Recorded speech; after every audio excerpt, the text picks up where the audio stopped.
안녕하세요. 저는 평범한 가정에서 부모님 사랑 듬뿍 받으며 그저 평범하게 사람들이 생각하고 사는 것처럼 사는 보통의 여자라 자부하는 사람입니다. 하지만 올해 혼자서 무슨 변이 바이러스에라도 걸린 것처럼 독특하고 세상 본 적 없던 행동들만 하는 사람을 하나 만난 뒤로 쭉 심란함과 괴로움의 연속이었네요. 남들은 다 코로나로 힘들어하는 와중에 전 차라리 코로나는 바이러스면 바이러스라고 변종이면 변종이라고 알려주지 않냐고. 그런데 이 사람은 그마저도 없이 사람 피를 말리며 괴롭힌다고. 매번 남편 붙잡고 하소연을 해왔던 대상인데 이젠 공개적으로 대놓고 하소연하며 까내보겠습니다. 제가 경상도 사투리에 약해 글로 잘 표현할 수 없는데 양해 부탁드립니다.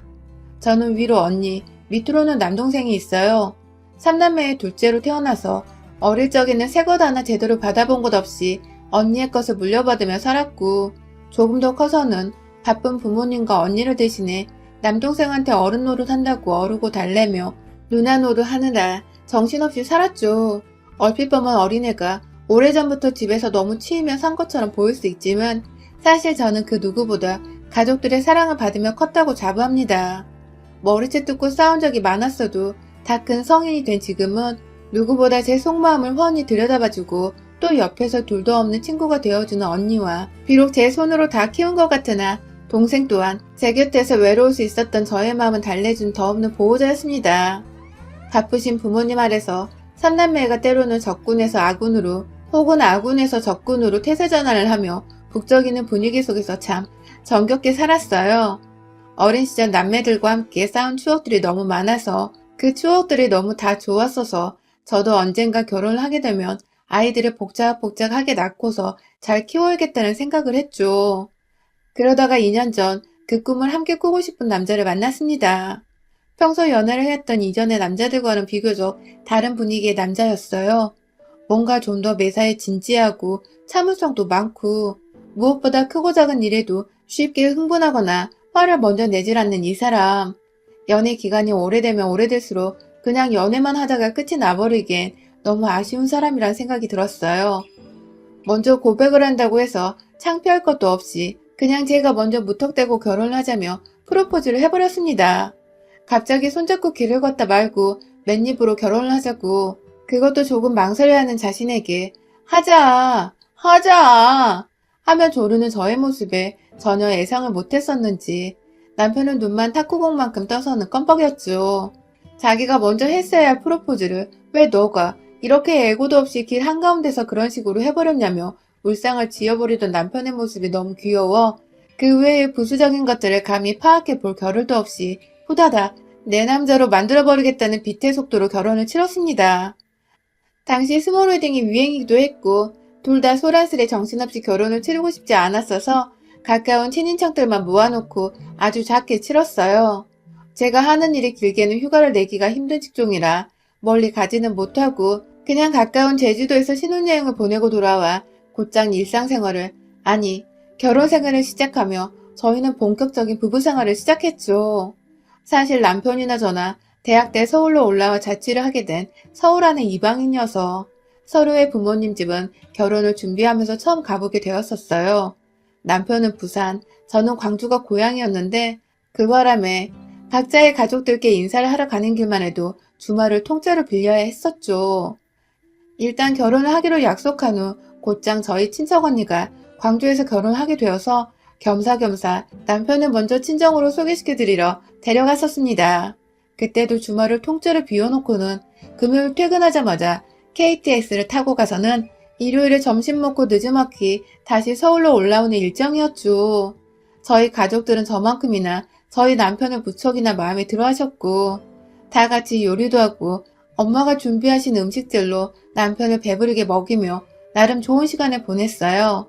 한겨울이었는데 뜨끈뜨끈한 집안에서 밥 먹고 나서는 티타임도 가지고 남편도 어느새 저희 가족들이 편해진 건지 자기가 먼저 말도 걸어주고 저희 부모님 말씀에 호탕하게 웃어줘주며 나름의 분위기 메이커 노릇도 제법 잘했어요. 그 모습을 보면서 저도 남편의 집에 가게 되면 시부모님 앞에서 애교도 많이 떨고 잘 보이려고 많이 노력을 해야겠다며 속으로 단단히 다짐을 했죠. 하지만 생각했던 것과는 아주 다른 일들이 일어났어요. 그리고 나서 몇 주 있다가 바로 본전을 뽑자며 남편과 또 주말을 통째로 비워 이번에 남편의 집으로 갔는데요. 우리말에 사위는 백년 손님이라고 하잖아요. 그래서인지 저희 부모님은 남편 맞이하겠다며 정말 제가 찾아갔을 때에도 먹기 힘들었던 해산물부터 소고기까지 진수성찬을 차려놓고 남편을 기다리고 계셨어요. 그 바람에 남편도 대접을 너무 많이 받았다며 저희 부모님께 너무 감사해했고요. 저는 그래도 저희 부모님만큼의 식사 차림을 바란 건 아니었지만 그래도 부산에서 뭔가 따뜻한 시어머니의 밥은 한번 얻어먹을 줄 알았습니다. 그래서 빈손이 무색하지 않도록 일부러 서울에서 시부모님이 좋아하실 만한 스카프부터 홍삼 등 이것저것 챙겨갔어요. 그런데 참 웃기더라고요. 조금 낡았어도 아파트에 살고 계시던 시댁에 딱 처음 발을 디뎌보니 바닥이 무슨 냉동 창고 마냥 얼어붙어 있는 것입니다. 마찬가지로 이 시기가 한겨울이었는데 밖에서 벌벌 떨고 들어왔더니 집안이 더 추운 것 같은 기분까지 들었죠. 그런데 앞에 시부모님은 계시고 무슨 말을 못하겠는데 입에서 김까지 서려 나오는 것 같고 막 그냥 심정이 복잡한 와중에 시어머님은 대뜸 인사를 왔으면 절부터 하라고 하시더라고요. 이때 알아챘어야 했었는데 그렇게 저는 첫 만남부터 제대로 된 미소 한 번 없이 앉아 계신 시부모님, 정확히는 시어머님 앞에서 절부터 하며 인사를 드렸고 집안에 냉기밖에 없는 와중에 고소한 냄새마저 없는 백직장 풍경에 당황을 했으나 그 다음번에 더 당황을 하고야 말았어요. 차려놓은 것이 없으니 한번 요리를 해보라고. 어디 애비 며느리가 차려주는 식사를 한번 받아보자며 텅 빈 부엌으로 안내하시는데 만약 그때 옆에서 남편이 엄마, 손님 오는데 아무것도 안 해놓은 거야? 하면서 시어머니를 무지막지 개념 없는 사람 마냥 쳐다봐주지 않았더라면 전 울면서 뛰쳐나왔을지도 몰라요. 하지만 다행히 남편이 지 손을 걷어붙이더니 뜬금없이 쌀을 씻는 바람에 며느리 한번 기선제압 해보려다가 졸지에 아들 손에 찬물 묻히는 게 아쉬웠는지 고마해라 하고는 자기 손으로 그제서야 쌀을 씻으시던 시어머님. 그 바람에 저도 불쾌한 나머지 거들어드리진 않았습니다. 남편이 손님이라고 언지까지 해주어서 손님이라며 남편 옆에 앉아있다가 그래도 사간 선물을 빠짐없이 다 드리고 왔어요. 너무 추워 밥을 먹고 나서도 냉기가 서렸는데 답답한 나머지 제가 먼저 나서서 커피를 타드리겠다며 뜨거운 물 끓여서 커피를 타드렸네요. 가장 기억에 남았던 말은 서울에서 바쁘게 살았다는 대화를 하다가 그래서 친정에는 먼저가 인사고 옹기가 하면서 광주에 있는 저희 집부터 먼저가 어른들께 인사를 드린 게 내내 안 입고 왔다는 식으로 말한 것이었어요. 선물을 드릴 때에도 먼저 간 사돈은 뭐 받았노? 하면서 말씀하신 걸 보니 아무래도 사돈댁에 먼저 아들을 인사시키러 갔던 것 자체를 기분 나빠하시는 게 분명해 보였습니다.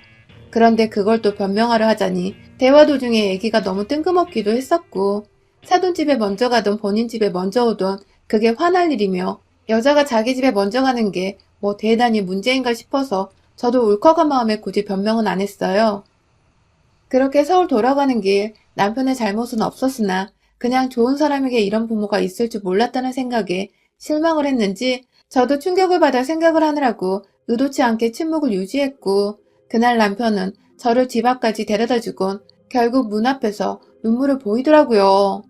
자기 엄마가 우리 사이를 다 망쳐버린 것 같다며 엄마가 원래 사고방식이 자신과 달라 트러블이 많았었다며 결혼하고 나서는 자기 엄마 때문에 힘들어할 일 절대로 만들지 않겠다며 제 손을 잡는 것까지 잡아도 되나 싶어서 혼자 눈치를 막 보는데 그 모습이 애잔하고 애처롭고 막 복잡했습니다. 결국 중간에서 남편 노릇 잘하겠다는 확답을 받고는 결혼을 했어요. 그리고 남편은 실제로도 저에게 최선을 다하며 좋은 남편으로 지내줬고 멀리 사는 시부모님은 설날과 추석 명절에 딱 2번 찾아가기만 했고 자주 부딪힐 일이 전혀 없었습니다. 다른 집들처럼 안부 인사를 강요하지도 않으셨고 시시콜콜 전화가 온다거나 무턱대고 집으로 찾아오시는 무개념스러운 짓도 하지 않으셨어요. 내심 이천회를 열심히 보면서 우리 시어머니도 언젠가 그러시면 어떡하나 싶어서 쫄기도 했었는데 천만다행히게도 아직까지 서울 우리 집 한복판에서 절 당황시킨 적은 없습니다. 하지만 그 당황스러움은 꼭 시댁에 가면 기다렸다는 듯이 벌어졌어요. 결혼하고 나서 맞이한 첫 설날에 한복까지 곱게 차려입고는 이번에 직접 차를 몰아서 시댁에 갔는데요. 아니 글쎄 이번에도 시댁은 바닥이 아주 얼음장이더라고요. 보일러를 확인해보니 진짜로 전원은 완전히 꺼져 있었고 시부모님은 두 분 다 옷을 두텁게 껴입고 계셨습니다. 남편은 언제부터 이렇게 보일러를 꺼놓고 살았지?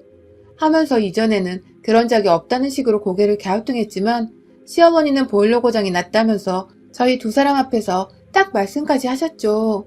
그렇게 첫 명절에 긴장되는 마음으로 시어머니 앞에서 제사상도 차렸고 여기저기 시댁을 찾아오는 일부 친척분들과 결혼식 후 오랜만에 인사도 나누며 다른 집 며느리들처럼 저도 똑같이 요리하고 상 나르고 인사드리며 몸이 10개라도 모자란 기분으로 쭉 일어섰다가 앉길 반복했어요. 하룻밤을 자고는 다음날 친정에 가기 위해 짐을 챙겼죠. 하지만 시어머니는 아침부터 짐 싸느라 부스럭거리는 저희를 보곤 기분이 언짢으셨는지 뭐 대단한 집이라고 아침부터 부산 떨며 찾아갔냐고 한 소리를 하셨고 이번에도 남편이 지금 안 가면 시간이 없어 인사만 드리고 서울을 가야 한다며 시어머니를 이해시켜드렸어요. 기분이 정말 나빠 보여서 제가 끝내 져주는 마음으로 아침은 함께 먹고 가자며 남편을 불러다 세웠고 그렇게 저희는 제가 직접 차린 아침으로 밥까지 먹고는 차까지 끓여드리고서 집을 나왔는데요. 한 10분 차를 끌고 가다가 제가 순간 화장실 안에 제 세안도구들을 안 챙긴 게 생각나더라고요.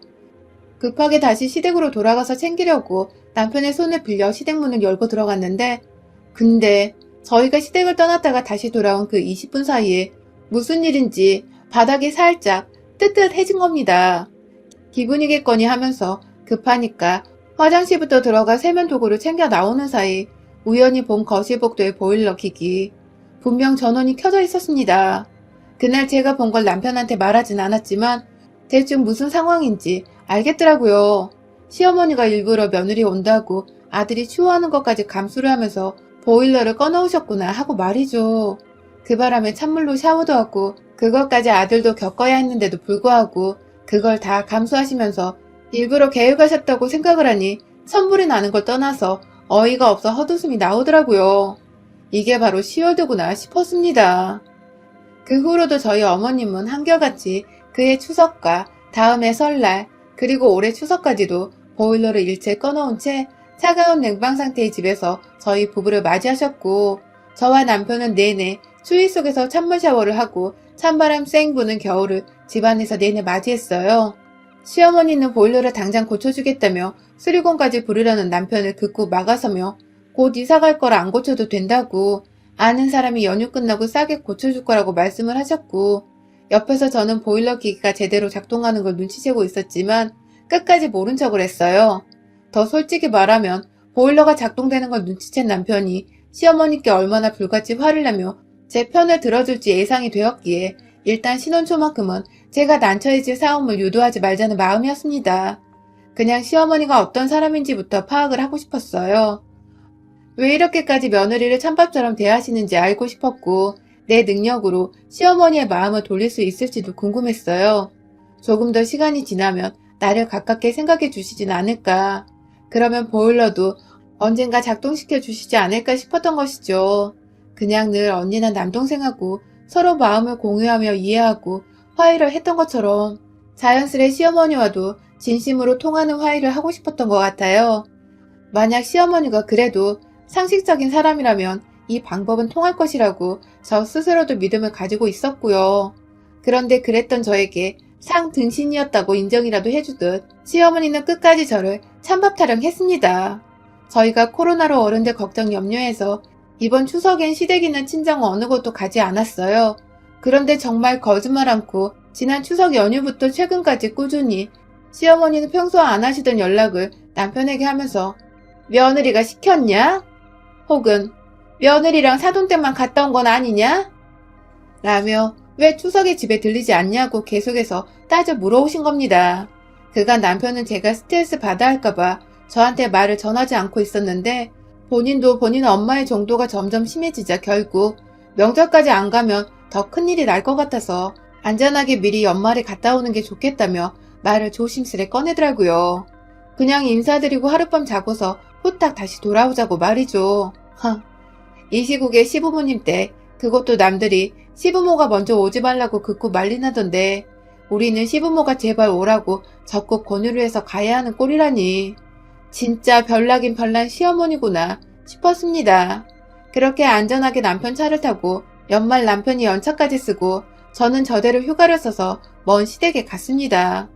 혹여나 싶어 출발하기 일주일 전부터 거의 자가격리를 하다시피 출퇴근 말고는 집에 콕 박혀 있었고 부산 가는 길에도 휴게소 한번 들리지 않고 도로가에 있는 졸음쉼터에서 급하게 자리를 바꿔서 번갈아 운전을 하며 쭉 달려왔네요.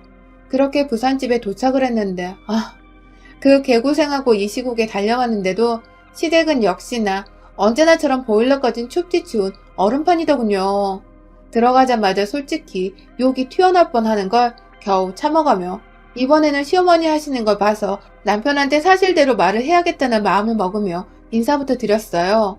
역시나 자식 부부 오는 거 알고 계셨음에도 불구하고 보란듯이 아무것도 준비를 해놓지 않으신 어머님은 웃기게도 남편이 좋아한다는 부산 국밥집에 가셔서 1인분 포장을 해오셔서는 남편한테 너 좋아하는 거 하며 건네더라고요. 그 옆에는 이미 시부모님도 드셨는지 나머지 2인분의 빈 용기들이 부엌 베란다의 분리수거통에 들어가 있었어요. 순간 표정이 일그러진 저와 졸지에 오랜만에 보자마자 엄마한테 화를 내게 생긴 남편은 이 고비를 어찌 넘겨야 하나 싶어 눈이 딱 마주쳤고 원래부터 제게는 인정이 하나도 없으셨던 그 모양의 시어머니셨기에 아무렴 괜찮다고 생각을 하면서 저는 남편의 어깨를 살며시 토닥여줬어요. 제 딴에는 나 대신 화 안 내줘도 괜찮아 하는 뜻이었습니다. 그렇게 처음부터 기분은 나빴으나 최대한 마인드 컨트롤하면서 오랜만에 배웠으니 그래도 며느리가 밥을 차려드려야 하지 않을까 싶어 물어보니 시아버지는 고맙다며 네 시엄마가 사놓은 게 없어 텅 비었을 거라며 필요한 건 나가서 직접 사오겠다고 냉장고를 저 대신 열어봐 주시더라고요. 그때 시어머니가 그 말이 기분 나빴는지 집에 속에 들어갈 거면 직접 사와야지 뭐 사준대? 라는 식으로 시아버지께 틱틱대시더니 급기야 너나 먹어라 라고 하시고 국밥을 직접 그릇에 데워다가 남편 주려고 세팅을 하시더라고요. 아들이랑 며느리가 오는데 집에 가만히 계신 분들이 진수성찬까진 바란 건 아니었지만 반찬 하나라도 차려놓은 건 없고 사놓은 것이라곤 남편 혼자 먹을 1인분 국밥뿐이고 본인들도 국밥을 먹고 배를 이미 채워놓은 건 알겠는데 그래도 시아버지는 차려준다고 하니 고맙다고 말씀이라도 해주시는데 도대체 이 상황에서 시어머니가 뭐가 저리 당당해서 틱틱거려대는지 슬슬 화가 나고 서러워 눈물이 쏟아지려고 하는 거 버티고 있는데 그 와중에 전 정말 배고파서 그럼 저 혼자 대충 먹을게요 하면서 텅 빈 밥솥을 확인하곤 쌀을 지으려 했습니다. 그런데 수돗물이 찬물밖에 나오질 않는 겁니다. 처음엔 묵묵히 씻어보려 했는데 손을 조금만 담궈도 시뻘개짐에 얼려는 게 진짜 눈물나게 차갑더라고요. 저도 모르게 어머님께 어머님 보일러 좀 틀어주세요 라고 말을 했어요. 그러자 시어머니는 언제나 그랬듯이 고장났다고 찬물로도 쌀은 잘 씻긴다며 알아서 하라며 남편 국밥을 데우시며 제 뒤통수를 향해 젊은 것들 하면서 궁시렁거리셨고 결국 제가 못 참고 직접 보일러 기계 앞으로 가서 전원을 탁 켰습니다. 놀랍도록 아름다운 전원 불빛이 기기에서 흘러나왔고 어디선가 보일러 작동하는 소리가 들리는 것 같았어요. 제가 온수를 누르며 온도를 쭉 올리자 뒤에서 지켜보던 남편은 뭐야 이거 되는 거야? 하면서 달려왔고 급기야 본인이 몇 번 전원을 껐다 켰다 해보더니 이내 시어머니를 향해 으르렁거리기 시작했어요. 제가 바라던 것이었습니다. 눈물은 글썽이고 있고 시댁까지 먼 길 와서는 본인 먹을 밥 짓느라 손은 찬물에 얼음장처럼 시뻘개진 와이프를 확인한 남편은 그 와중에 아들만 주겠다고 1인분 사온 국밥을 데우는 시어머니를 향해 도대체 이 짓을 왜 하고 있는 거야? 하면서 욕만 안 했을 뿐 말끝마다 씨를 남발하며 이미 욕을 수백 번 더 더하듯 거칠게 말을 이어나갔고 들은 채 만취하면서 이제 되네 하며 보일러 기기 한번 살펴보더니 떳떳하게 다시 부엌으로 가는 시어머니의 뒤통수를 향해 그만 가자며 혼자 막 짐을 싸서 집을 나서려 했어요. 그때 짐 싸는 남편을 뒤로 한 채 저는 시어머니를 계속 지켜보고 있었는데 살짝 국 데우며 고개를 돌리시던 시어머니가 희미하게 정말 작게 입가에 미소를 띠며 궁시렁거렸어요. 확 동상이나 걸리게 해부려야 하는 건데 재수없게 걸려버렸네 하고 말입니다. 진짜 할망구가 반성이란 거 할 줄도 모른 채 끝까지 지랄이더라고요. 그 바람에 제가 그만 가뜩이나 배가 고파 예민해 죽겠는 와중에 할망구가 저 보란 듯 괴롭히더니 순간 싱크대에 씻고 있던 밥솥 그릇 안에 쌀이 생각났어요. 손이 죽을 듯 시리니까 보일러 켜라고 마지막 발악을 하느라 싱크대 위에 찬물 받아놓은 채 그걸 그대로 내버려뒀는데 저도 모르게 바로 그 옆에서 궁시렁거리며 국 끓이는 시어머니를 혼쭐내고자 싱크대로 달려가 그 밥솥을 얼음만 둥둥 안 떠있을 뿐이지 실상 얼음물과 다름이 없는 그 찬물과 물속에 탱탱하게 굳어져 있을 생쌀들. 정말 한치의 망설임도 없이 시어머니를 향해 부어버렸습니다. 항문턱이로 찬물과 함께 시어머니의 면상에 차르르 떨어진 쌀톨들은 이내 순식간에 유리조가 파편 생기듯 사방으로 퍼져 튕겨나갔고 시어머니는 국 끓이다 말고 며느리한테 물세례 쌀세례까지 당하고는 어버벙거리며 손을 허공에 휘저으시더라고요. 그 와중에 남편은 제 낌새가 이상했는지 시어머니께 다가가는 순간부터 절 지켜봤는지 어느새 제 옆에 와서는 자기 딴에는 정리를 하겠다며 시어머니가 끓이고 있던 그 국을 싱크대로 버려버리고 가스불은 또 친절하게 꺼주더라고요. 그리고는 나지막히 시어머니 앞에 대고서 엄마가 잘못했어요. 이건 정말 잘못했어요. 하는 말을 남기곤 저를 데려 그 집을 빠져나왔습니다. 계획대로라면 하루 자고서 저희 친정에 가지 않고 곧장 서울에 돌아와 안전하게 지내려고 했는데 엄마가 너무 보고 싶어 울음이 막 터져나왔어요. 그 바람에 남편은 불이 나게 절 데리고 광주에 있는 저희 친정으로 갔고 그날 전 엄마 앞에서 티는 안 냈지만 그래도 시댁에 있을 때와는 말도 안 되게 따뜻한 집안에서 엄마가 차려주신 진수성찬 반찬을 다 먹어치우며 남편과 나름 든든히 식사를 했습니다. 내심 남편에게 미안하기도 했는데 자기 엄마가 100번 잘못한 일인지라 자기도 어쩔 도리가 없었다며 오히려 제 기분이 지금 괜찮은지를 더 물어봐 주더라고요. 그 덕에 저도 조금씩 기운 차리며 오히려 그 난리를 쳐서 시어머니를 홍구녕 내주고 온 것이 슬슬 통쾌해지기 시작했고요. 아휴, 시댁에서 느꼈던 한기를 생각하면 정말 다시는 그 추운 얼음골 속을 상상하고도 싶지 않네요. 그래도 그 추운 곳에서 며느리한테 찬물세례까지 퍼부어진 우리 시어머니는 얼마나 더 추위에 몸살을 떨으셔야 했을까요? 부디 이 시국에 감기는 안 걸렸길 바라봅니다, 어머님. 여러분의 생각은 댓글로 남겨주세요. 오늘도 시청해주셔서 정말 감사합니다. 안녕하세요. 분당 사는 20대 여자입니다. 방금 일 끝내고 실컷 시엄마 욕하는 동료 얘기 듣다가 제 얘기 생각나서 집에 오자마자 바로 얼마 전 겪은 시어머니와의 한판 싸움을 공유해보고자 합니다. 저는 결혼한 지 6개월 차의 새댁이에요. 결혼이 뭔지, 결혼한 게 인생에서 얼마나 이득이 많은지, 혹은 잃을 게 많은지 아직 신혼이라서 감이 제대로 오지 않은 그런 때이죠. 결혼 후에 제가 주로 느꼈던 기분은 그냥 1년간 사귀었던 제가 사랑했던 남자와 함께 한 집안에서 한 침대에서 잠들고 깬다는 그 설레는 감정뿐이었어요. 가끔 코를 자주 골아서 제 골머리가 제대로 터져버릴 것만 같았지만 그래도 그런 불편한 잠자리마저 다 무시하고 보듬어줄 수 있을 만큼 이 남자가 좋아서 결혼하고 좋구나 싶은 적이 참 많았던 것 같아요. 그런데 제가 또 이렇게 좋다 생각하는 결혼을 절대 제 주변의 미혼인 친구들에게 권유하지는 않는답니다. 절대로요. 왜냐면 결혼이 좋음에도 불구하고 혼자서 누리고 즐길 수 있는 것들이 훨 다양하고 또 많았기 때문이죠. 저는 결혼을 하고 보니 참 포기해야 할 것들이 많았어요. 남편은 좋은데, 남편과 둘이 사는 건 좋은데 그놈의 시엄마가 껴들면 언제나 얘기가 달라지곤 했거든요. 제가 또래의 친구들보다 결혼을 좀 일찍 했는데 정말 별다른 이유가 없었습니다. 단지 제가 서울 사는 친정을 두고 직장을 분당으로 잡은 바람에 아예 이곳에서 자취를 대학 졸업하면서부터 이른 나이에 시작했는데 그러다 보니 저처럼 자취하던 남편을 만나 서로의 자취방을 오고 가며 밥도 하고 연애도 하며 알콩달콩 지내다 보니 그저 함께 살림을 차려서 같이 사는 게 나을 수도 있겠다는 생각을 좀 더 빨리 해버렸던 것이죠. 그렇게 결혼을 하고서 집도 둘의 직장에 위치한 분당에 구했어요.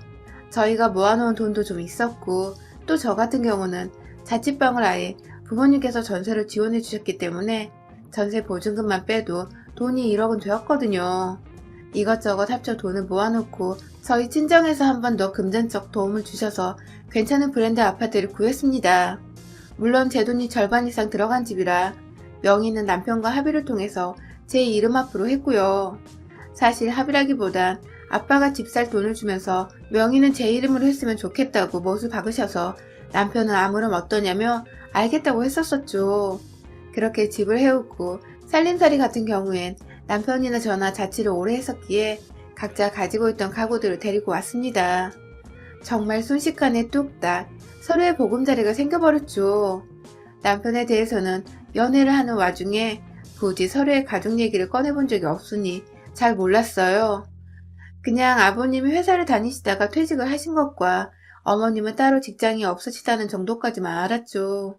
형제관계는 남편이 딱 외동이었던지라 전 솔직히 결혼할 때 남편 쪽에서 집 구하는데 절반이라도 비용을 지불하겠다고 할 줄 알았는데 아무 말 없이 저희 친정의 도움을 빌리는 것을 보고서 그리 경제적으로 여유가 있는 집이 아니란 거 알았습니다.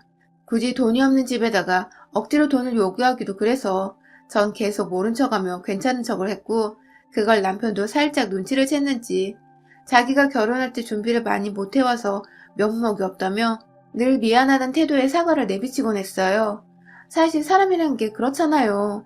잘잘못을 따지기 전에 누군가 먼저 미안하다고 면목 없다고 고개를 숙이고 들어오면 같이 미안해지고 또 괜히 남모르게 가지고 있던 앙금도 사르르 눈녹도 풀리잖아요. 제가 그랬던 것 같아요.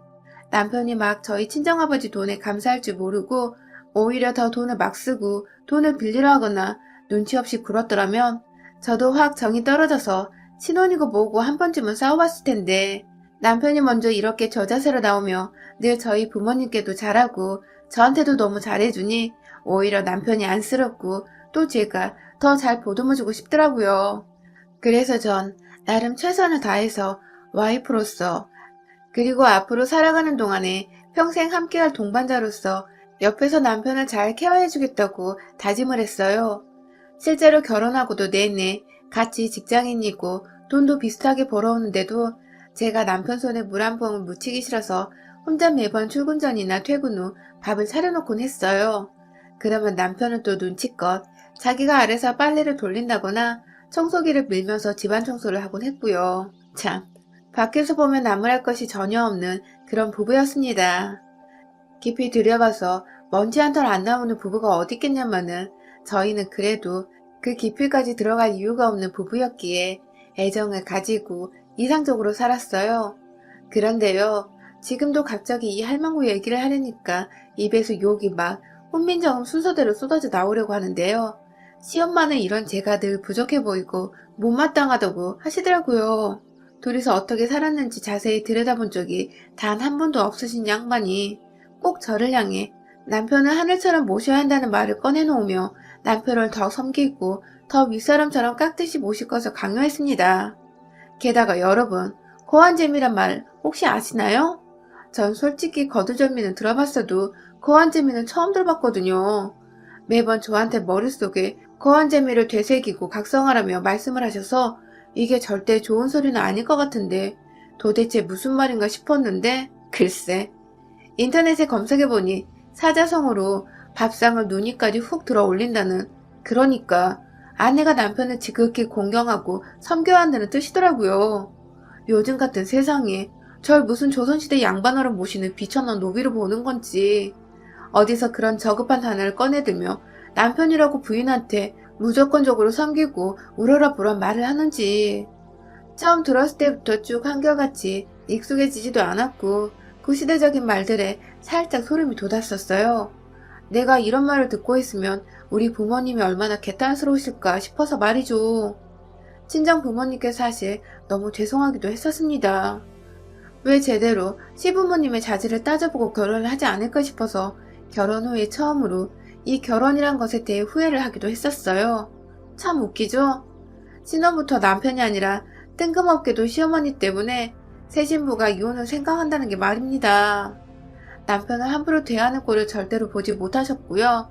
함부로 대하는 것 자체의 기준도 굉장히 어처구니가 없으셨어요. 예를 들어 저는 결혼하고부터 쭉 같이 출퇴근하며 바깥일 한다고 고생을 하는 와중에도 남편한테 밥을 차려주고 있는데 시어머니는 남편이 내 와이프가 그렇게 해줘서 너무 고마워 하는 말을 하면 어디서 그렇게 당연한 걸 가지고 길을 세워주냐며 그런 대접은 남편이 받는 게 당연한 거다. 바깥일 하는 남편 모시고 섬기는 게 아내가 해야 할 일이라며 저에게 칭찬이 아닌 훈계를 더한 잔소리를 하셨답니다. 제가 처음에 그 말이 너무 웃겨서 저도 바깥일을 하는데요? 라고 시어머니께 바로 반문을 했더니 글쎄 노발 대발을 하면서 여자가 밖에서 일하는 거랑 남자가 밖에서 일하는 게 같냐고. 그리고 왜 시어머니한테 말대꾸를 하냐며 결국 되바라졌다고 혼만 나고 대화가 끝이 났어요. 졸지에 남편도 당황했고 저는 울컥해서 눈물이 나오려 하고 시어머니는 혼자 열이 뻗쳐 화만 내시다가 안방으로 문 쾅 닫고 들어가 버리시고 뭔가 대화의 끝이 제대로 해결도 안 되고 끊겨버려서 찝찝했는데 그걸 또 풀 사람이 없으니 정말 아무리 따지고 따져봐도 시어머니 성깔 모른 채 결혼한 제 잘못이 가장 크더라고요. 마냥 무시를 하자니 앞으로 남편과 살아가야 하는 세월이 까마득한데 시어머니를 평생 무시만 할 수 없을 것 같아서 더 목이 죄어오는 기분이었습니다. 그래서 더 심적으로 시댁에 대해 스트레스를 받았던 것 같아요. 그러다가 한번 시댁에 갔는데 시어머니가 무슨 날도 아닌데 음식을 한 상 차려놓으셨더라고요. 진짜 상다리 부러지게 차려놓고는 밥을 딱 시아버님, 남편, 그리고 본인 거 3개만 올려놓으신 바람에 제가 먼저 민망한 말도 오가기 전에 일어나서 제 밥이랑 수저까지 챙겨왔어요. 그걸 보고 남편은 벌써 미안해서 안절부절 못하고 있고 시아버지도 민망하셨는지 헛기침을 한번 하시고는 시어머니를 쳐다보시더라고요. 시어머니는 모른 척 그냥 앉아서 맛있겠다 이지랄을 하고 계셨고 그냥 말없이 제 눈치를 보는 남편을 보며 밥을 먹기 시작했는데 어머님이 자꾸만 물 한 잔 따라오라고 혹은 냉장고에 양념 하나 더 있으니 통에서 꺼내 담아오라고 급기야 남편 계란 후라이 좋아하는데 깜빡했다며 밥 먹고 있는 저한테 계란 하나를 부쳐오라더군요. 이게 진짜 사람은 무슨 개똥을 하는지 밥 먹을 땐 걔도 안 건드린다는데 정말 확다지가 확나서 열불나 죽으려는 그때 시어머니는 도망치듯 화장실 가야겠다며 자리를 피해 화장실로 들어가더라고요. 시어머니 없는 자리에서 남편과 시아버지는 그냥 모른 척 밥만 먹으라고 하시는데 그게 또 쉽냐고요. 시어머니가 시키신 건데 말입니다. 그래서 죽는 소리를 하며 남편한테 너가 좀 해줘 하고 왕소심하게 말을 한번 꺼냈어요. 정말 처음으로 남편한테 도와달라 SOS를 쳤어요. 그런데 이걸 시어머니가 들었나 보더라고요.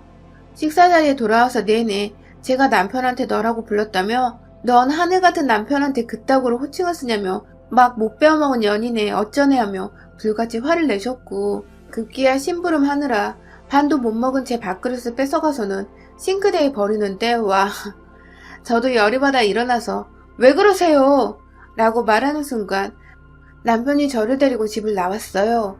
안에서는 시아버지가 막 시어머니를 말리며 얘한테 왜 그렇게 못되게 구냐고 욕을 퍼붓고 계셨고 정작 남편을 떠받들라는 시어머니는 시아버지한테 따박따박 말대꾸하고 화내며 내 아들한테 너라잖아 이 할방구야 라며 소리를 지르고 있고 남편은 절 데리고 집에 가며 내내 미안하다고 손이 발이 되도록 빌고 뭔가 참 시엄마만 엮이면 제 결혼생활이 필요하고 진절머리가 나는 게 다 포기를 하고 싶더라고요.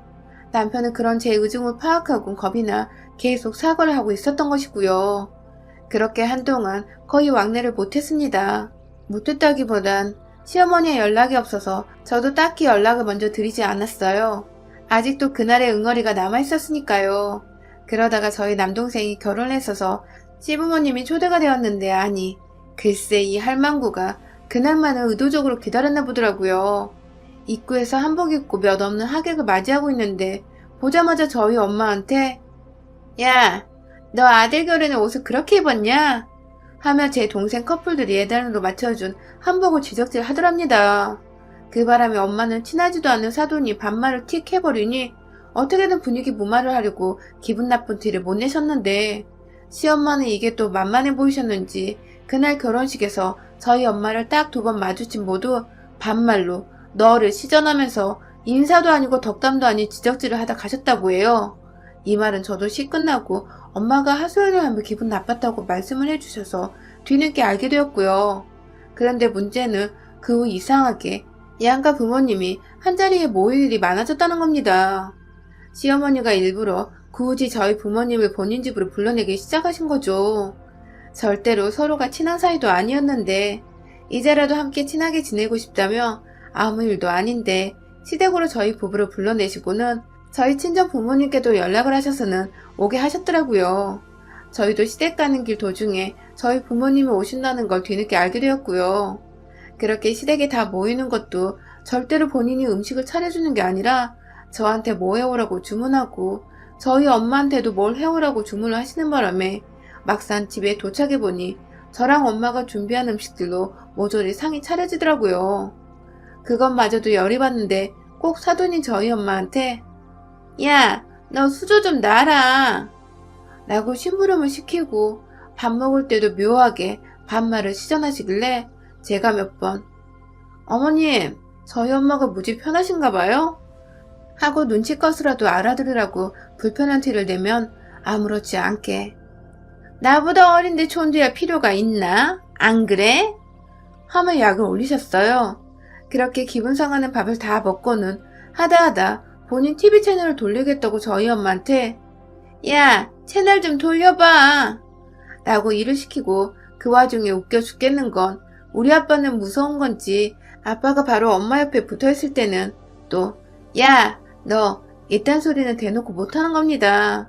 잠깐 아빠가 물 마신다고 화장실 간다고 자리를 비운 사이에 혹은 대화를 집중하면 안 들릴 정도의 TV 소리 같은 외부 소음이 있을 때에만 슬쩍 엄마한테 야, 너 이지랄 떠시니 제가 더 빡이 쳐버린 것이죠. 처음 한두 번은 어떻게든 어른들 다 모시고 문제를 일으키지 않으려고 웃어넘기려는 엄마를 따라서 분위기만 살살 보고 있었다가 결국 세 번째로 모이게 된 날 일이 터져버렸습니다.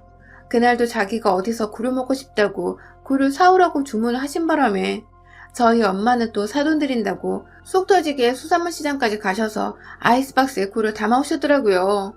그렇게 굴을 펼쳐놓고 옆에 김장김치까지 저는 가지고 와서 상을 펼쳐놓고 같이 먹자고 시엄마가 부탁한 보쌈까지 다시 시댁 부엌 전자레인지로 데워서는 상에 올려놨어요. 그리고 저는 저희 엄마 챙기면서 가만히 있던 남편한테 물 한 잔만 좀 따라줘 라고 부탁을 했는데 거한 재미로 언급하시던 그 시엄마가 어디 안 가셨더라고요. 대뜸 남편한테 자신이 갖다 주겠다고 앉아있으라며 부엌에서 내보내더니 저희 엄마를 향해서 저 보란듯이 물은 네가 따라 먹어 이년아 라는 겁니다. 순간 밖으로 나간 남편까지 놀래서 뭐라 그랬냐고 부엌에 들어올 정도로 온 가족이 정적에 휩싸인 그때 시어머니는 또 아무렇지 않은 척 친하면 2년 전은 하는 거지 하며 웃어 넘기려 하셨어요. 전 이미 듣다 못 참겠어서 수저를 옮기려고 제 손에 한가득 쥐었다가 그걸 부엌 안에 있는 탁자 위에 턱 쏟아버렸고요. 제가 명색이 저희 엄마 딸인데 그걸 어느 자식이 가만히 듣고만 있겠냐고요. 남편은 제가 화난 걸 알고 안절부절하며 자기 엄마가 나쁜 뜻이 아니었다고 나이가 드셔서 할 말 못할 말 분간을 못한다 했는데 시어머니는 아들이 그딴 소리를 하니 또 열받고 섭섭하셨는지 대뜸 그걸 저희 엄마한테 푸시더라고요.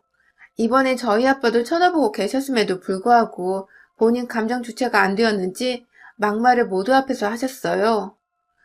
야, 수저 네가 갖다 놔라? 라고 제가 할 일을 엄마 보고 마저 끝나라는 식으로 심부름을 시키더니 급기야 야, 이거 우리 아들한테 갖다 줘 하면서 물 한 컵을 건네주더라고요. 끝까지 본인이 따라주지 않고 저희 엄마를 거쳐서 물을 아들한테 건네주려 한 시엄 아니 이 늙은 불려우를 개박살을 내주기로 했습니다. 찰나의 순간에 복수의 칼날이 다 갈려버린 것이었죠.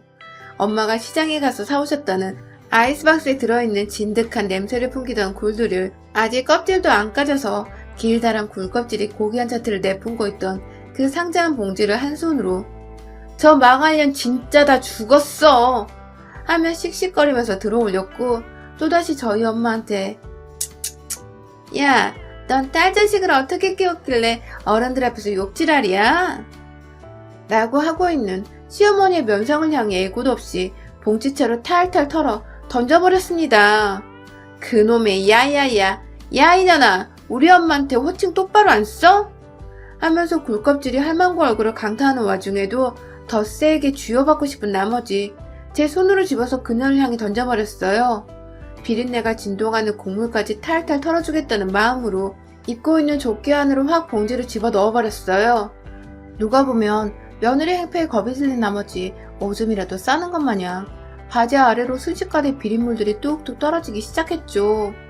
옆에서 입만 벌린 채 충격받아 서 있는 남편을 향해 니네 엄마는 나이 처먹고도 할 말 못할 말 분간을 못하면 어떡해? 치매야? 하고서는 사과 제대로 안 하면 너 나랑 이혼이라는 통보를 한 채 저희 부모님을 모시고 그 집을 나왔습니다. 집을 나오기 전에는 저와 저희 엄마 손으로 차려낸 보쌈 노예준 상은 아빠가 통째로 뒤엎어버리며 이거 완전 개새끼들 아니야? 하고 또 한 번 화를 내주신 덕에 남겨진 음식에 대한 미련이 딱히 남지 않았어요. 그리고 그날 바로 집에 가자마자 비밀번호도 바꾸고 남편 짐도 다 싸놓고는 연락을 기다리고 있었는데 많이 기다릴 필요도 없이 남편은 시엄마를 끌고 저희 집으로 왔더라고요. 우리가 이혼을 왜 하냐면서 자기 엄마가 사과를 할 거라며 남의 집 아주머 마냥 쳐다보는 남편. 그 바람에 시엄마는 저희 집에 와서 저한테 한번 고개 숙여 진심으로 미안하다며 사과인지 사과하는 척인지를 아무튼 했어요. 그리고 그 길로 곧장 저희 친정집까지 찾아가서는 남편과 함께 고개를 숙여 사과를 했다더군요. 엄마는 또 그걸 시엄마가 사과하느라 보이던 정수리를 사진으로 찍어서는 저한테 사과 인증샷을 남겨주셨고요. 결국 시엄마가 고개를 조아렸으니 남편과 이혼은 하지 않았습니다. 하지만 오히려 그로 인해 남편은 제가 언제든 이혼하겠다고 자기 짐을 다 싸서 제 명의의 제 집에서 쫓아낼 수 있다는 것을 알게 되어 더 지극정성으로 제게 잘해주기 시작했고 시키지도 않았는데 주기적으로 저희 친정집을 찾아가 친정 부모님 밥을 차려드리고 아양을 떨며 자기 엄마가 저지른 죄를 어떻게든 친정 부모님이 잊어버릴 수 있도록 최선을 다하더라고요. 물론 동시에 시댁으로는 절대 단 한 번도 찾아가지 않은 채 연락까지 모조리 차단을 해주고 있어서 저는 정말로 시어머니를 거의 잊어버렸다시피 살고 있고요. 하여튼 어디서 남아선호사상은 제대로 박혀가지고 남의 집 귀한 딸인 며느리가 소중한 줄을 모르는 건지 이런 못 배운 시엄마들은 제대로 홍군형을 내줘서 대하기 어려운 줄을 배우도록 해줘야 하더라고요. 그래야 며느리 잡다 지 아들 인생까지 통으로 팽당할 수 있다는 것을 알고 깨갱하더라고요. 살짝 껍질째 굴을 던져버려 죄송하긴 해도 아직 그날 굴껍질에 긁힌 상처가 이마에 떡하니 있는데 그걸 보니 또 속은 얼마나 상쾌하고 통쾌하던지 전 요즘 시어머니 생각을 하며 통쾌 상쾌한 기분을 느껴보려 껍질 달린 게부터 딱새우까지 정말 열심히 먹고 있답니다. 여러분의 생각은 댓글로 남겨주세요. 오늘도 시청해주셔서 정말 감사합니다.